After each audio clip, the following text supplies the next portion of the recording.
커피의 이제 맛을 좌우하는 게 뭐 여러 가지가 있지만 추출 변수를 빼고 그냥 커피로만 놓고 봤을 때는 품종이랑 때로와 그리고 프로세싱 네. 이렇게 정도 뽑으면 제가 될까요? 주장하는 커피 향미를 네. 완성하는 세 가지 조건입니다. 아 그래요? 때로와 가을, 품종. 아 뭐가 제일 중요하다고 생각하세요?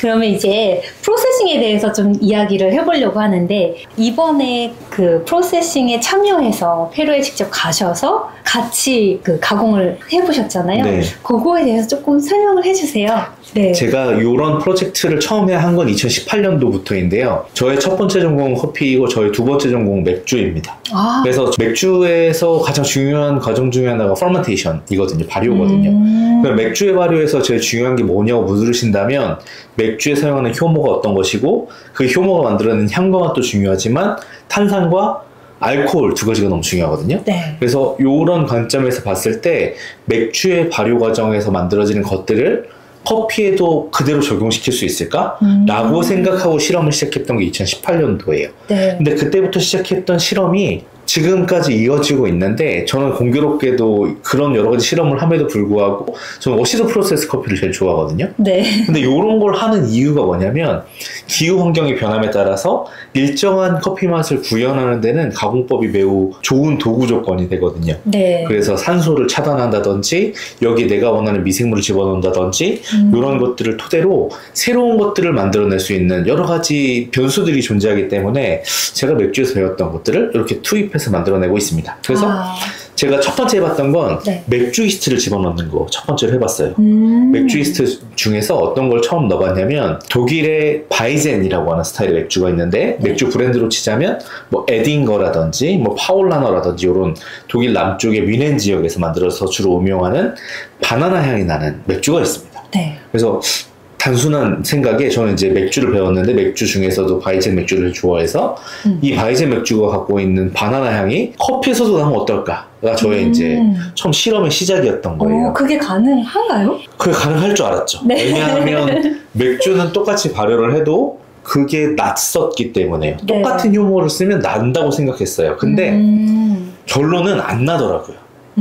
안 나고 바나나, 효모가 만들어내는 바나나 같은 뉘앙스랑 커피가 가지고 있는 본연의 품종의 뉘앙스랑 합쳐져서 게이샤 품종을 사용했었는데 게이샤 품종의 약간 오렌지 같고 약간은 복숭아 같은 뉘앙스가 바나나 같은 뉘앙스랑 합쳐져서 페루 친구들이 이야기하기를 올리브 노트가 나타났다고 하더라고요. 저는 그게 긍정인지 부정인지는 아직도 약간 애매한 부분들이 있는데 네. 어쨌든 그 실험을 통해서 배웠던 거는 효모를 넣으면 효모가 만들어내는 것들만 투명하게 뿅 나오는 게 아니다. 아니고. 품종이 토대가 돼야 한다라고 하는 거예요. 네. 두 번째 설계한 실험은 뭐냐면 미드라고 하는 술이 있어요. 미드 혹시 아시나요? 미드는 잘 모르겠어요. 우리나라 고객들이 잘 모르시는 술의 카테고리인데 이 미드라고 하는 술은 미국 드라마 왕좌의 게임, 영국 드라마죠. 왕좌의 게임이라고 하는 드라마에 보면 이제 미드에 관련된 이야기를 막 하는 게 나오는데 인류가 처음 먹었을 거로 추정하는 술입니다. 재료는 꿀이에요. 그래서 우리가 신혼여행을 허니문이라고 하잖아요. 네. 여기에서 이 허니문이라고 하는 단어가 유래되게 된 게 이 미드라고 하는 술에서 유래가 된 거예요. 신석기 시대에 사람들이 제일 먼저 어떻게 해서 먹고 살았을까요? 신석기 시대의 원시인들은 네, 막 이렇게 돌도끼 그래도 어쨌든 꽃에서 꿀을 네. 채취해서 먹었겠죠? 그거 말고요. 먹고 사는 문제에서. 네. 글쎄요. 어떻게 했을까요? 뭐 사냥했겠죠. 네. 그리고 아마 그냥 강가에 있는 막 원시 쌀, 원시 보리 이런 거 깎아다가 막 삶아 먹고 구워 먹고 했을 거예요. 근데 농사를 짓기 전이. 네, 근데 그런 것들이 생각보다 너무나 구하기가 어렵고 제한된 양만 있었을 거거든요. 네. 그런데 가장 손쉽게 구할 수 있는 당분 덩어리가 하나 있었는데 꿀이었던 거예요. 그쵸. 꽃은 많이 피고. 꽃은 막 여러 곳에서 다 많이 네. 피고 벌이 만들어 놓은 걸 그냥 훔쳐다가만 먹으면 됐었던 거거든요. 근데 물론 벌이 좀 쏘기는 하지만 네. 짐승을 잡는 것보다는 그게 더 쉬웠을 거라고 생각이 들거든요. 네. 그래서 그거를 막 해다가 먹고 그게 흔하진 않았기 때문에 되게 귀한 걸로 여겼는데 하루는 그걸 따다가 너무 실수를 해서 그 꿀 벌통이 그 호수에 떨어진 거예요. 그럼 호수에 볼통이 떨어지면 안에 있는 꿀이 흘러나와서 그 꿀이 물에 녹겠죠? 네. 그러면 이 물에 들어있는 미생물들이, 공기 중에 있는 미생물들이 얘를 발효를 시켰을 거예요. 그 당시에는 발효라고 생각 안 했겠죠? 네. 근데 물에 떨어진 걸 냄새를 맡아봤더니 너무 냄새가 좋은 거예요. 깨떠서 먹어봤는데 너무 맛있고 달고 기분이 좋아져요. 알코올 때문에. 그래서 이 사람들이 이게 이렇게 하면 좋겠구나라고 해서 인류가 처음 먹었을 거로 추정되는 술이 꿀술, 미드라고 하는 술이라고 하는데 유럽에서는 되게 유명해요. 네. 근데 이게 우리나라의 한식과 또 기가 막힌 페어링을 보이거든요. 그래서 너무나 우리나라 음식과는 발전 가능성이 있는 술인데 이건 다 차치하고 미드라고 하는 술에서 느낄 수 있는 건 플로럴이에요. 꿀은 그쵸. 꽃에서 오기 때문에 네. 이 꽃에서 기인한 꿀이라면 이 꿀노트가 플로럴한 노트를 갖고 있거든요. 그래서 네. 이 플로럴한 노트를 가지고 있는 꿀술의 여러 가지 메커니즘을 봤을 때 이 꿀술을 만드는 효모를 커피에 접종시키면 플로럴이 될 수 있을 것 같았거든요. 네. 근데 이 실험은 성공했어요. 지금도 되게 유효한 실험인데 네. 이 꿀술 리스트를 집어넣으면 게이샤라고 하는 품종 네. 너무 유명하잖아요. 네. 게이샤 품종에서 가장 많은 사람들이 기대하는 노트는 어떤 걸까요? 아무래도 과일 맛 그런. 그럴 것 같으시죠? 네. 근데 과일 맛이 있는 품종은 너무 많아요. 근데 플로럴이라고 하는 노트를 가지고 있는 건 게이샤뿐밖에 없어요. 그래서 게이샤 중에서도 더 탑 클래스의 게이샤라고 하는 건 플로럴이라고 하는 노트를 가져야 하거든요. 근데 만약에 워시드 게이샤인데 플로럴이 없어요. 그럼 가치가 뚝 떨어지게 돼요. 그렇기 때문에 플로럴을 가지고 있는 게이샤 너무 귀한데 네. 제가 실험했던 이 꿀술에 사용하는 효모는 이 게이샤 품종에 접종했을 때 처음에는 게이샤가 갖고 있는 플로럴이 올라오다가 네. 이 효모로 접종해서 발효시킨 커피는 애프터로 가면서 아카시아 같은 향미가 싹 올라와서 앞에도 플로럴, 뒤에도 플로럴을 만드는 그런 우와. 커피가 만들어지는 네. 효모가 미드 이스트라고 하는 효모예요. 네. 근데 이게 끝이 아니라 미드 이스트를 집어넣으면 되게 스파클링한 느낌과 되게 청량감을 주거든요. 그래서 시원한 느낌과 앞에 뒤에 다 플로럴인 노트를 만드는 방법입니다. 네. 네. 우와. 한번 맛보고 싶네요, 정말로. 그렇죠. 이것도 네. 이제 교수님께서 그거를 직접 이제 뭐 개발을 하신 거니까. 네. 그 프로세스를 그럼 뭐라고? 그거는 따로 이름을 붙이진 않았고요. 네네네. 네. 제가 세 번째 실험이 이제 우리나라의 누룩을 가지고 이제 퍼먼테이션을 하는 실험인데 네. 제가 너무나 좋아하는 술이 있는데 네. 우리나라의 누룩 명인인 한영석이라고 하는 분이 만드신 누룩으로 빚은 청명주라고 하는 술이 있어요. 네. 근데 이 청명주를 마셔봤는데 파인애플 같은 노트를 가지고 있고 거기 있는 그 샤인 머스켓 같은 머스켓의 노트를 갖고 있는 네. 그런 술이 있거든요. 네. 그래서 이 술을 딱 맛보는 순간 이거다. 청명주. 네. 네. 이 청명주라고 하는 건 청명이라고 하는 게 우리나라 24절기 중에 하나잖아요. 그래서 청명에 네. 먹는 술이다. 우리나라의 성호이익 선생님이 네. 내가 술을 빚어서 먹어보니 청명주라는 술이 제일 좋았고 이건 어떻게 만드는지 내가 너네 후손들한테 남기니 어떻게 해서 어떻게 하면 청명주가 되더라. 이거를 고증해서 한영 선생님이 만드신 술이 청명주거든요. 그러니까 우리나라에도 정말 아름다운 술이 많이 있습니다. 저 몰랐어요. 진짜요? 네, 청명주 꼭 한번 네. 맛보시면 네. 아주 네. 맛있는 술인데 네. 요걸 딱 맛보다가 여기에서 느껴진 파인애플, 머스켓 뭐 요런 노트들이 커피에 접목이 되면 어떨까라고 생각을 해서 요 누룩을 접종시킨 커피가 있습니다.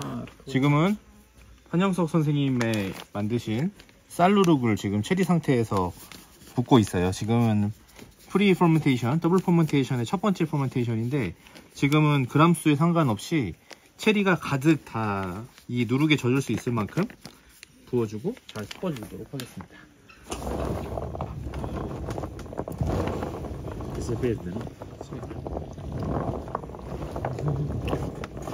요게 저의 세 번째 프로젝트인데 요 세 번째 프로젝트를 통해서 이룬 게 많죠. 네. 뭐 아까 에드윈이라고 하는 친구 715만 이야기했는데 이 에드윈이라고 하는 친구와 함께 만들었던 커피가 미드이스트를 넣어서 만든 게 2022년도에 COE 4위 했었고요.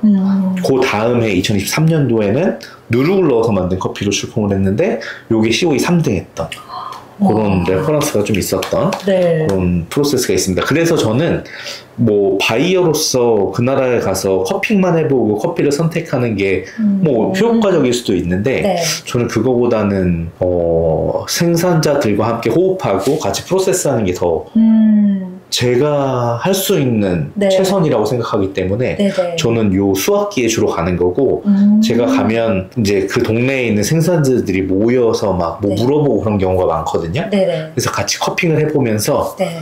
딱 맛보면 그래도 이 커피가 어떻게 만들어진 건지 프로세싱에 대해서는 이제 감이 좀 오니까 네. 먹어보고 나서 뭐 예를 들어서 어떤 할머니는 농장이에요. 그래서 할머니 와 계신데 자기 커피 먹어보고 몇 점인지 궁금해하고 이게 제 생산자들과 같이 커핑할 때 제일 어려운 부분인데 네. 먹었는데 85점인데 할머니 눈 동글동글하게 막 보고 있는데 당신 커피 아직도 부족해요 이렇게 말하는 게 이제 네. 너무 어려운 거기 때문에 네. 맛보고 이거는 건조의 문제가 좀 있기 때문에 예를 들어서 건조를 할 때 그늘망을 씌우면 아마 점수가 좀 더 높아질 것 같다는 컨설팅 같은 거 좀 해주고 다음에 기회가 되면 그 농장 방문해서 같이 무언가 개선할 수 있는 요소들을 찾아보고 뭐 그런 거를 주로 하고 있습니다.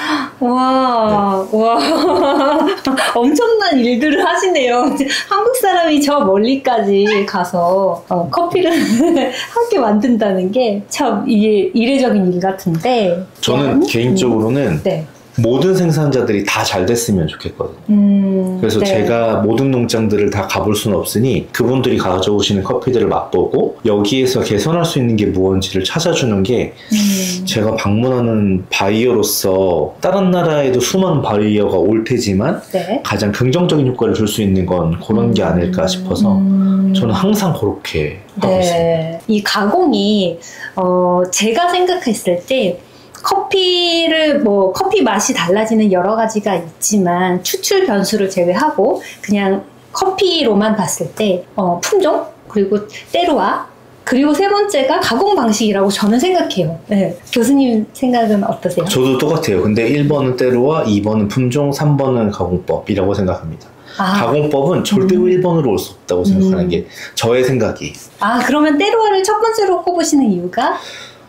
예를 들어서 좀 쉽게 설명하자면 우리나라에서 쌀이 제일 맛있는 동네가 어디라고 알고 계세요? 저는 김포라고 생각합니다. 왜 김포쌀이 제일 맛있다고 하던가요? 김포쌀이요? 네. 굉장히 찰지고 네. 달아요. 어떤 이유 때문에 그럴까요? 아마 토양이 네, 그것 때문에요. 네. 커피도 커피라고 하는 작물을 재배하기가 가장 좋은 토양이 있을 거예요. 그러면 그 토양이 선결되지 않으면 두 번째까지 중요도가 넘어갈 수 없어요. 토양뿐만 아니라 그 작물을 환경, 기후, 때루와라고 하는 걸 좀 정의할 필요가 있는데 네. 예를 들어서 이게 커피라고 한다면 이 커피라고 하는 작물을 둘러싼 모든 게 다 때루와라고 생각하거든요. 네. 얘가 뿌리를 내리고 살아가는 토양뿐만 아니라 이 나무를 감싸고 있는 모든 공기나 바람이라든지 혹은 내리는 비라든지 이걸 키우는 사람까지 모두 다 때루와라고 보는데 이 때루와가 좋지 못하다면 네. 아무리 지금 현재 제일 높은 가치를 가지고 있다라고 하는 게이샤라고 하더라도 제대로 된 향미를 발현할 수가 없다고 생각합니다. 근데 가공법이 네. 제일 중요하다고 생각하시는 분들이 많으신데 네. 가공이 중요하다라고 하면 네. 세상의 모든 커피는 맛이 똑같아야 돼요. 에티오피아에서 나오든 페루에서 나오든 가공법이 맛이 똑같으면 똑같아야 되는데 근데 다르잖아요. 왜 다를까요? 환경이 달라서 아니 만약에 품종이 제일 달라서. 중요하다고 생각하는 네. 사람도 있을 수 있잖아요. 네, 맞아요. 그러면 파나마에서 나온 게이샤가 최고라고 하는데 만약에 품종이 최고라면 페루의 게이샤와 에티오피아의 게이샤와 페루의 다른 나라의 게이샤는 맛이 똑같아야 돼요. 근데 왜 다를까요? 때루와 밖에는 답이 없다라고 생각합니다. 근데 중요한 포인트 한 가지는 많은 사람들이 가장 많이 오해하고 있는 부분인데 가공법이 제일 중요하다고 생각하면 절대로 안 돼요. 근데 가공법이라고 하는 걸 한번 생각해 보면 커피를 가공한다라고 하는 게 가장 궁극적인 목적이 뭐라고 생각하세요? 커피를 가공하는 목적. 만약 그게 애매한 부분이 있다면 네. 가공식품을 만드는 이유는 뭘까요? 예를 들어서 복숭아 통조림을 만드는 이유예요. 더 오래 보관하거나, 오래 보관하거나 더 맛있게 유지하거나 그런 맛을 유지하거나. 오래 보관하거나 맛을 유지하거나는 같은 맥락이고요. 네. 뭐가 있을까요? 쉽게 먹을 수 있는. 쉽게 먹을 수 있게. 네. 그럼 커피를 가공하는 목적은 쉽게 먹으려고. 우린 과육을 먹는 게 아니잖아요. 네. 그래서 안에 들어있는 씨앗을 꺼내기 위한 게 목적인데, 그러려면 내추럴 프로세스를 하는 이유는 기후 조건이 건조하기 때문에 말리면 안에 있는 씨앗이 잘 꺼내지더라. 근데 여기에서 워시드가 시작된 이유는 뭘까요? 비가 많이 와서. 비슷한 맥락인데 네. 근데 그게 커피의 전파 때문이다라고 보는 거예요. 커피가 원래 아프리카 예멘에서만 있다가 건조한 이게 나라에서 중남미로 전파되고 아시아로 전파되게 된 거예요. 그러면 아시아권에서 커피가 제일 먼저 도착한 나라가 어딘지 아세요? 아시아권, 베트남? 네. 아시아에서 제일 먼저 커피가 도착한 나라는 인도네시아입니다. 인도네시아. 인류사적으로 봤을 때 네덜란드 사람들이 인도네시아에 가서 커피를 심었어요. 근데 에티오피아나 예멘에서 하던 대로 체리를 따서 말렸는데 어떻게 됐을까요? 안 말랐겠죠. 왜요? 비가 많이 오고 맞아. 매우 습하고 덥기 때문에. 그러면 잘 안 마르면 어떻게 될까요?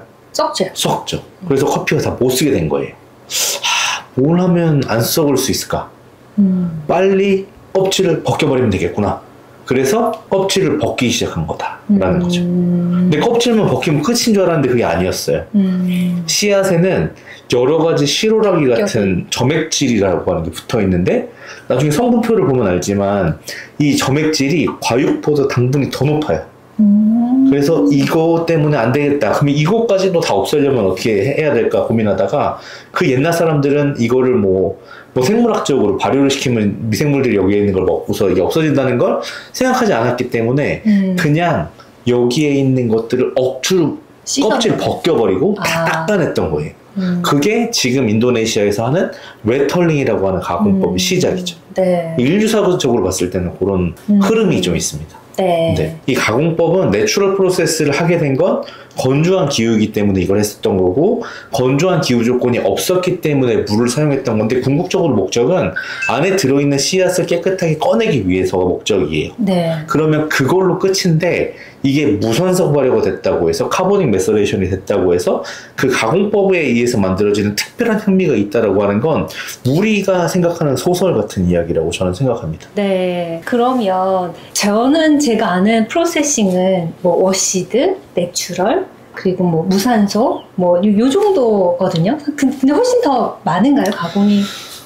더 많다기보다는 더 네. 세분화되어 있다고 보시는 게 좋아요. 더 세분화되어 있다. 예를 들어서 내추럴이라고 했을 때 체리를 따서 말리는 건데, 요걸 햇볕에서 말릴 건지 그늘에서 말릴 건지, 워시드라면 뭐 물로 씻어내는 건데 몇 시간 동안 사전 발효를 할 건지, 발효를 한 번 할 건지 두 번 할 건지, 건조는 또 그늘에서 할 건지 아니면 햇볕에 할 건지 기계로 할 건지, 이런 것들이 좀 세분화가 되는 거고, 네. 아까 말씀하신 것처럼 뭐 무산소 발효, 카보닉 메서레이션 이런 것들은 워시드나 내추럴의 한 갈래라고 보시면 될 것 같아요. 그래서 이제는 무산소 발효라고 가공법을 쓰는 게 아니라 네. 워시드라고 썼는데 나중에 알고 보니까 무산소 발효인 경우도 많거든요. 그래서 조금 더 세분화되었다고 보는 게 좀 더 옳지 싶습니다.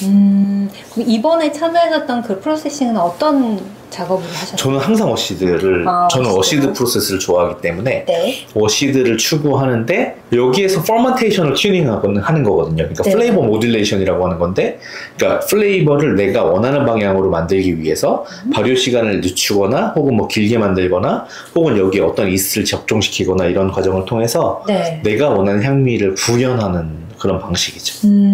그래서 그 농장의 환경과 그런 조건들을 모르면 사실 그게 불가능하기 때문에 네. 그 농장에 대한 이해도가 충분히 있는 생산자와 같이 작업을 하는 게 매우 필요하고, 저는 발효의 관점에서, 전 맥주를 배웠기 때문에 네. 맥주의 발효의 관점에서 혹은 뭐 우리나라 전통주의 발효의 관점에서 이 효모가 어떻게 하면 일을 제일 잘할 수 있을까를 고민하는 네. 사람이라고 생각하고 있어요. 네. 그래서 모든 발효의 시간과 조건은 친구의 의견을 100% 존중해요. 왜냐하면 얘는 이 곳에서 뭐 몇 달 동안 뭐 혹은 몇 년 동안 자기네 농장을 충분히 파악하고 어떤 온도 조건과 어떤 기후 조건을 갖고 있는지 너무나 잘 알기 때문에 네. 퍼멘테이션의 시간과 변수에 대해서는 100% 존중하는데, 제가 설계도를 짤 때 이 친구 얘기를 100% 반영해서 네. 여기를 어떻게 그렇게 설계하는 일을 이제 제가 해주는 겁니다. 네. 네. 그러면 우리 전통주의 누룩이 들어간 커피, 발효된 커피를 우리가 언제쯤 맛볼 수 있나요? 그게 이제 12월 중순 아니면 말 혹은 뭐 1월, 2월 될 것 같은데, 네. 제가 가지고 간 누룩이 생각보다 엄청 비싸요. 제가 3가지 종류의 누룩을 쓰는데 네. 첫 번째로 쌀 누룩 같은 경우에는 1kg짜리 분말 누룩이 44,000원짜리 누룩 쓰고요. 네. 여기 들어간 향미주국이라고 하는 쌀이랑 녹두랑 혼합되어 있는 누룩은 1kg에 66,000원짜리 누룩을 쓰고요.